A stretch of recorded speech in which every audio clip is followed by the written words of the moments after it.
Hi, this is Jason, Jason's Jungle, and I'm just going to show you a couple of things that I've been doing down on the plot this week.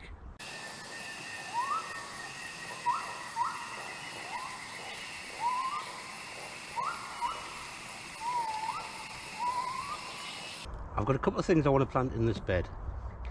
I'm sort of putting perennials into here. I've got earth chestnut, I've got perennial cabbage, I've got perennial onions and perennial leeks. So I've got two other perennials to go. One is this. This is Taunton kale. This is the kale that I took cuttings of a while ago. And this is the multi-stemmed version for the Hydra. And it's got a nice little root system there. So this is going to get planted out today. And I'm going to put it up here, because it will get quite tall. So I'll need a bit of water, but I'll water them in.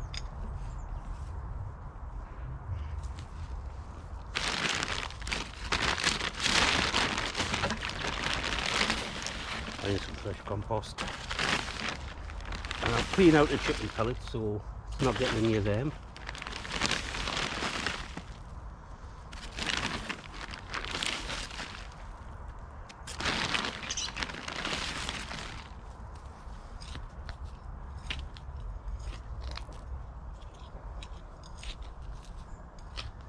Mix that up with the soil, make a hole, fluff the roots up a little bit.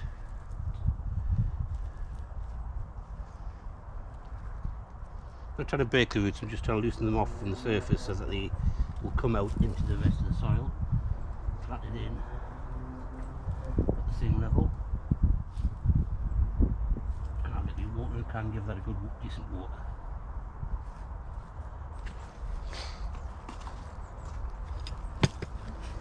The other thing I want to plant here, which I'll be putting in the corner here, is this. This is a rhubarb.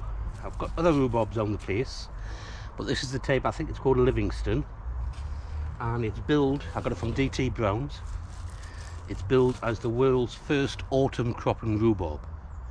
So hopefully by this time next year, my rhubarb would have got, it would have grown up, and once my main crop of rhubarb's finished on the other plants, this one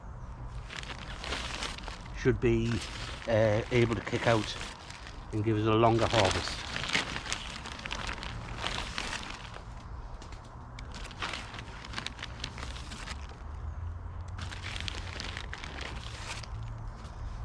I'm going to mix it into the soil.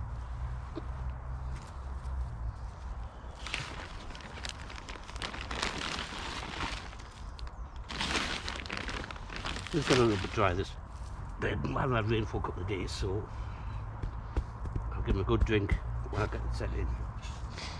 So now I'll just make a little planting hole. Had a good soak beforehand, so I'll just rub the roots a bit.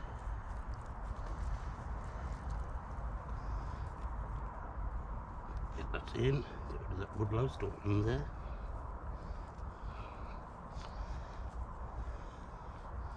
So that's another rhubarb plant. Can't seem to get enough rhubarb. And usually when it comes to the end of July, certain people complain that I'm not harvesting the rhubarb because they like it. So this should give us an extended harvest all year, almost. I also have this. This is a plant called winter savory. Again, it's a perennial herb. And one of the things with it is it can be eaten with beans or juice artichokes, and it helps prevent the gas. It's supposed to have a peppery flavour, and you can sort of use it as a substitute for thyme in some recipes. So I'm just filling up a hole, adding some more compost.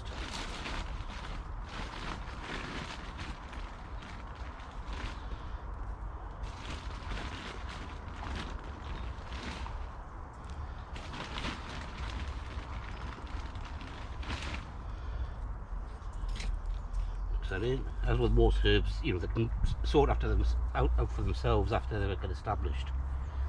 So I'll not have anything this year for me juice and market trucks, but by next year it should be nicely established.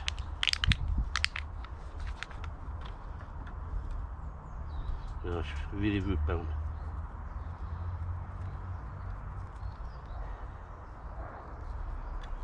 I'm going to have to tease these roots apart. I did put in some water to soften the roots, but well, we'll see. These came from Victoriana Nursery.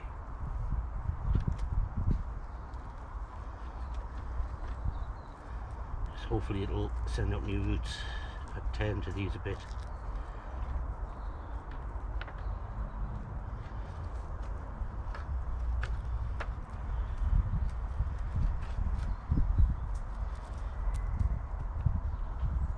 A bit of water to just get the soil moist, you can wash it down.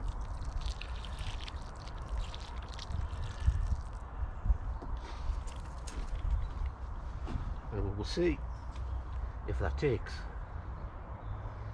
Just been clearing out some of the weeds in one of the beds, and you can see here that my sand leek is starting to come up. Now, sand leek is a perennial leek, and it grows these things.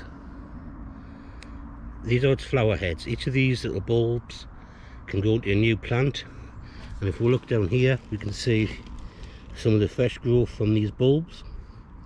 So they've come out of these new plants this year, and there's about half a dozen in here, but I've still got quite a few of the heads with the bulbs still attached. So I'm just going to break these up and scatter them round.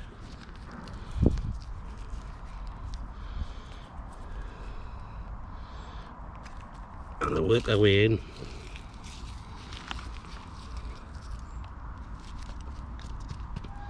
And that should increase my yield, increase the patch.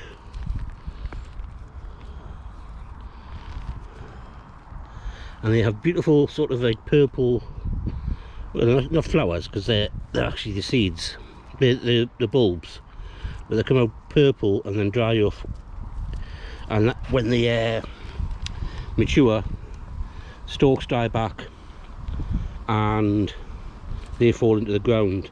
And I've had them growing in the paths in the bed, and they're quite prolific, and as I said, they are a leek, they are tasty. You eat them like leeks. They're a lot smaller than normal annual leeks, but you know, you just leave them and they'll grow themselves. I'll probably find next year that I've got quite a few growing in the bed that I will have to transplant out. Okay, so those are sand leeks. If you're interested in the botanical name, it is Allium scorodoprasum. Yep, but just call them sand leeks. I brought down a car full of grass cuttings today, and that combined with bags of stuff I've been keeping on the plot are all going to the compost bin today. So I'm going to get on, piling it all up on here and show you the progress of the bin, and I'll get on with that.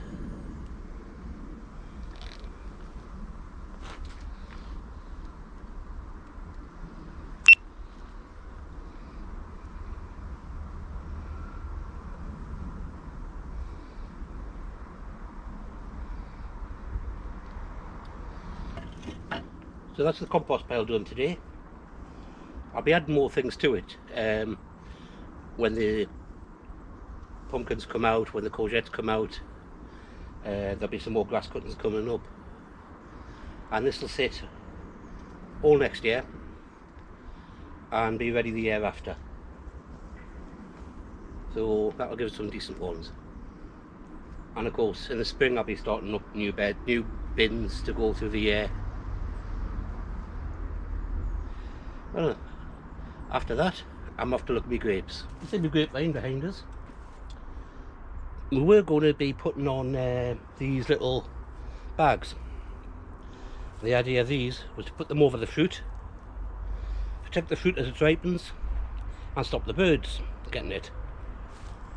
Oh, we've got a slab with that. Got to put them on, put them over the bunch comes off in our hands. We've got a whole load of grapes. Not just that, but also this one. Oh. Now, they're not massive grapes, there's loads of bunches, but that's fine because what I'm going to be doing is I'm going to be juicing them. And I'm going to be doing some grape jelly out of them or something, I don't know. Either just throw it as juice or make some jelly or just drink it all. But that's a nice little harvest. Well, I think I've got a couple of bunches, enough for about 2 glasses about that deep last year. So I've got a lot more than that this year. Brilliant. Outdoors in Newcastle, all those grapes. This is a forgotten crop. This is the Achocha. And every time I come in the greenhouse, I keep forgetting about it and get distracted by cucumbers and tomatoes and stuff. So it's just been left to linger. Hasn't been looked after. I've hacked it back every now and again when it's tried to invade the others. And well, I've just left it. But there were some things on it. Now, I haven't got a clue what to do with these. I'll figure something out. But yep, that's the crop. Okay, well, if you like that, click like, subscribe, share, and I will see you on the next video. Ta-ra!